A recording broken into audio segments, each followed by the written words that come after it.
ग्रीष्म आरंभ न हेउनु देखादेलानी जल कष्ट 1500 परिवार पाई गोटिए नलकूप पोखरी पानी मेंटाउछि शोष।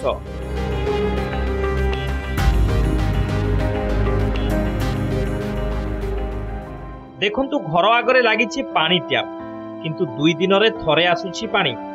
सेही समय भितरे पानी न आनिले पोखरी नाळरू दूषित पानी आनी पीबाकू बाध्य हेउछन्ति लोके। एभली समस्या देखिबाकू मिलिछि खोर्धा जिला जटणी ब्लॉक तराबोई गाँव में 1500 परिवार रहुथिबा बेले एमानंक मुख्य समस्या पलटिछि पानी। गाँव में लोकंकु पानीय जल जोगाई देबाकू एक सोलार चालित पानी टांकी रहिछि जहा एबे अकामी होई पड़िछि। समस्या संपर्क में जनप्रतिनिधि ठारू आरंभ करी सरकारी कर्मचारी को जणाइले भी फल शून्य। बाध्य होई पोखरी पानी पिउछन्ति ग्रामवासी। 7 मास हेलाणी आमे पानी मंदा पाउनु। बारंबार अभियोग कले आम कथा कहीं शुणुना। गोटा ट्यूबवेल जाए से ट्यूबवेल 2 मास है वासर खाइलानी हेले ब्लॉक जनइले भी शुणुना। तापर पाइप भी बढ़ी पानी आसुनी आउ पानी समस्या सब बेले लगी रही। पानी समस्या तो सब लगी रोचे।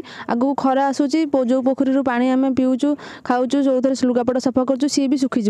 आगू आम केमी पानी केमती कौन करूँ केमती चलू सरकार को एति जनाऊँ आमको केमती खरा दिन पूर्व पानीटा दे दिंतु। पानी समस्या आज्ञा प्रथम ये सोलार योजना थिला सोलार गुरा अचड़ाई पड़ी वसुधा योजना अच्छी मेगा मेगा पानी प्रोजेक्ट अच्छी कि सबुतक कम चलता विगत सरकार एम कम जोरसोर चलता। बर्तमान कमर किसी धाड़ीनाड़ी ना कम सब बंद पड़ी कि सोलार सब खराब हो पड़ी। आम पानी पे बहुत समस्या पंचायत अच्छी और बर्तमान आम सब आशंकार अच्छु ये सरकार मध्य से कम हम कि न हम पड़ी रही।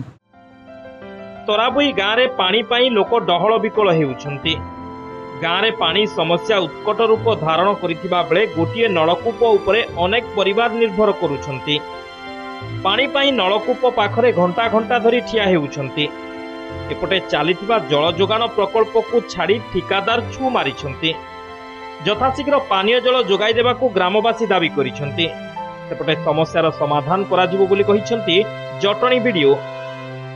पानी अभाव आम 40 घर पानी खाया बड़ हैरान होचु। घंटा पर पानी मारिले आसुची गोटे बाल्टी आम ये 40 घर ये नंबर लगिकी धाड़ी है ठिया हो गले रोषे करूँ ना ट्यूबवेल पाखे आम ठिया हबू। सरकार को जनाऊँ आमको पानी बंदोबस्त करंतु खरा दिन आसिला आम केमिति चलू। सेमती अभियोग तो आम किसी ना आपड़ी जानते हैं टोल फ्री नंबर वसुधार रोचे जदि कहार किसी अभियोग अच्छे से टोल फ्री नंबर भी फोन करेंगे। तबे मुझे देखीदेवी जोटी आम डेली जाऊँगी टोल फ्री नंबर आम अभियोग आसला माने आम गाड़ी पठाऊँ भी रिपेयर मेन्टेनान्स तो आम पठेदेवु जदि गोटे ट्यूबवेल खराब होता से किसी असुविधा हो तो आम इमिडिएट स्टेप नेबू। बाकी मेगा प्रोजेक्ट तो कम चली आपने जानते तो सेटा खूब शीघ्र कार्यक्रम हम। भुवनेश्वर नाकतले थिबा जटणी तराबोई अंचलर केबे हब पीबा पानीय जलर स्थायी समाधान ताहा उपरे रही समस्तिंकर नजर। जटणीरू सुरेश महाराणा को रिपोर्ट, नंदी घोष टीवी।